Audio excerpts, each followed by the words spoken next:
Well, hi, everybody. Today I am with Angie Arreola, and she is an LCPC in Illinois, an LMHC in Indiana. She's the advocacy chair for the Indiana or Illinois Counseling Association. Indiana Counseling Indiana Association. Counseling Association. Thank you. And Angie has 6 years in private practice and specializes in pediatric anxiety and OCD. So welcome, Angie. Thanks for having me, Molly. I'm excited to be here. Thanks. I'm so glad you're here. So tell me, Angie, what's one thing you would love for the world to know? I would love for the world to know that the only evidence-based treatment for pediatric OCD is exposure response prevention, and we can make it fun and playful. Awesome. Exposure response prevention. And how did you discover this? I discovered it much like a lot of OCD clinicians in that I got my first OCD client. And the other thing that I should probably disclose is that I have some personal experience. I grew up in a household with someone who had undiagnosed and untreated OCD. And so there were periods of time where that loved one kind of struggled a bit with, compulsions and things like that. And I knew that this teenager who was sitting across from me wasn't really responding in the way that I anticipated him to respond to my treatment interventions. And then, I had this light bulb moment where I was like, oh, this is OCD. And then thought, well, I don't have clinical training in OCD. And so I looked in my area and really couldn't find anywhere to refer out to. There was one other practice, but they were private pay. And at the time I was accepting insurance. And so the family couldn't afford to switch over to the private pay practice. And so I did what any good clinician did. I went and I got trained. And because of my personal experience, I thought, okay, maybe this is where I'm supposed to be. Maybe I'm supposed to be an OCD clinician. And so I did. I got trained in exposure response prevention. I did, further extensive training in pediatric OCD. Wow. And so I absolutely love doing ERP with families. It's my jam.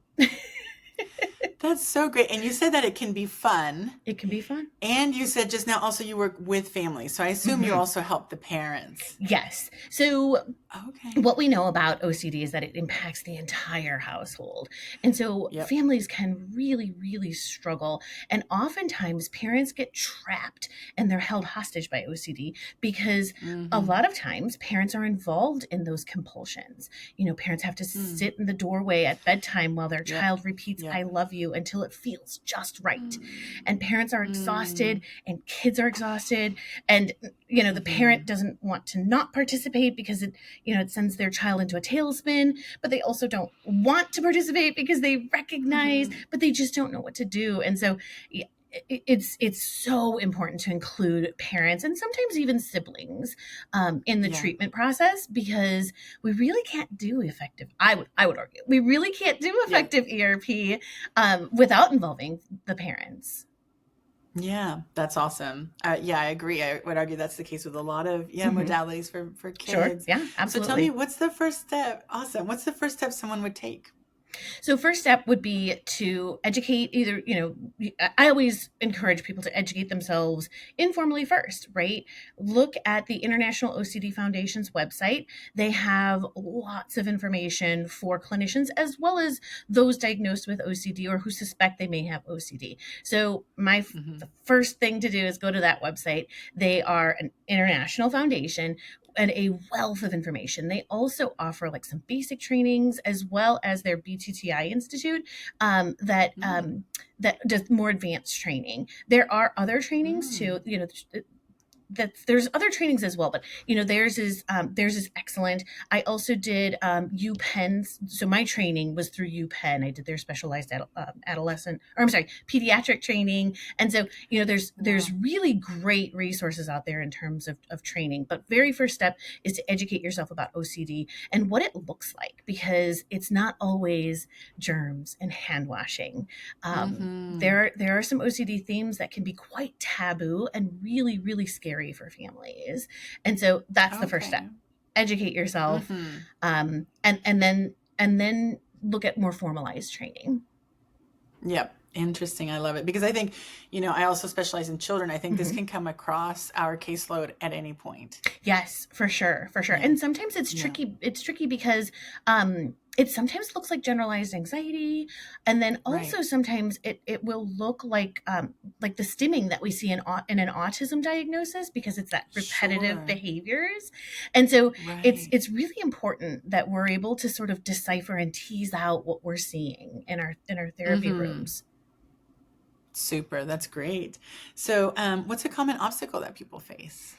I think in terms of like from the clinician perspective, one obstacle is like the affordability of trainings. It can be Mm-hmm. pricey to get good solid Yeah. training. I will say Mm-hmm. CBI, the Cognitive Behavioral Institute, and I'm not Mm-hmm. associated or affiliated with any of these websites or resources. I admire the trainings that they've put out. I know that they have I believe it's like a 4-day training on exposure response prevention that is very affordable.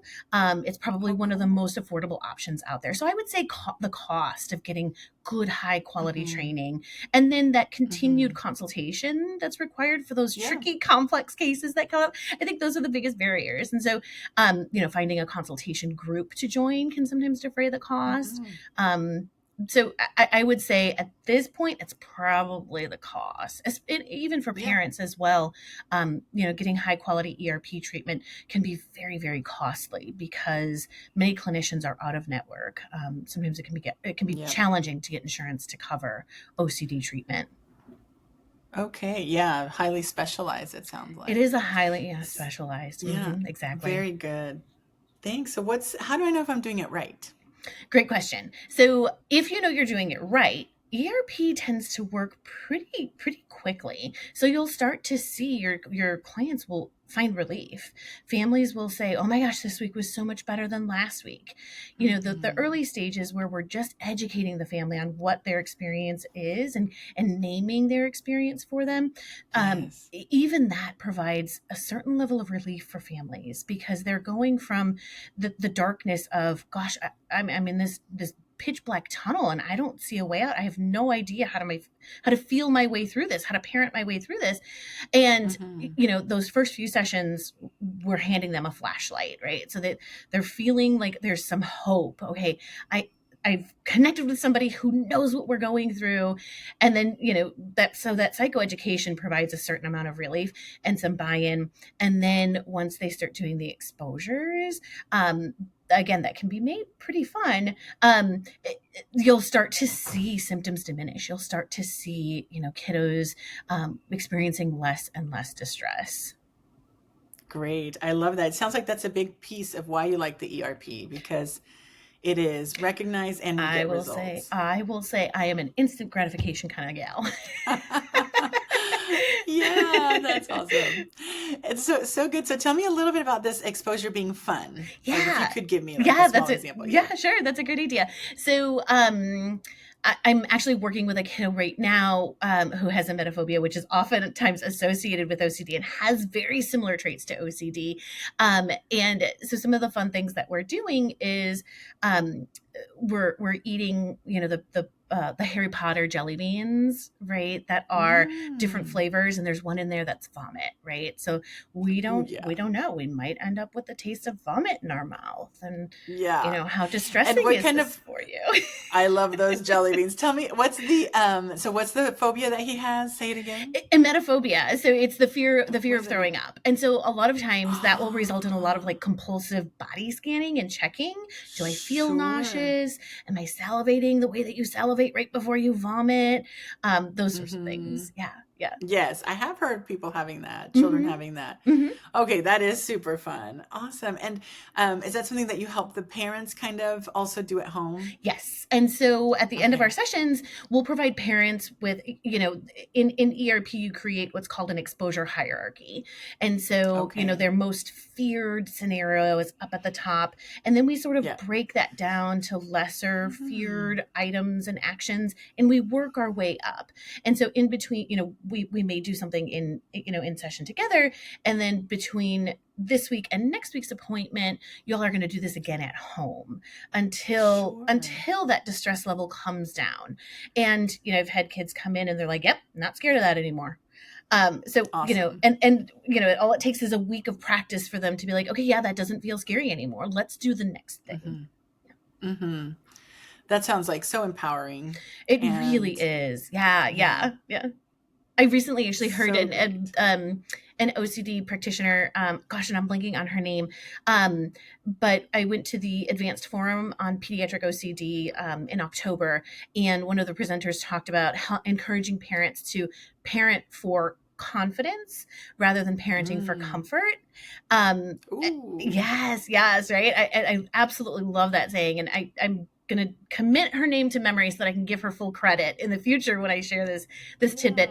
But it truly does. It builds, a sense of self-efficacy, of confidence, of this like, okay, even when I'm scared or nervous, I can do the thing and be successful at it. Well, this is so inspiring. I'm so grateful that you came on, and unfortunately, that's our 10 minutes. Yeah, that's our 10 minutes. But beautiful. Thank you for sharing this with us and advocating. Yes. Advocating. Thank you for for it. having me. I really Thanks. appreciate it. Awesome. Thanks, Angie. Thanks.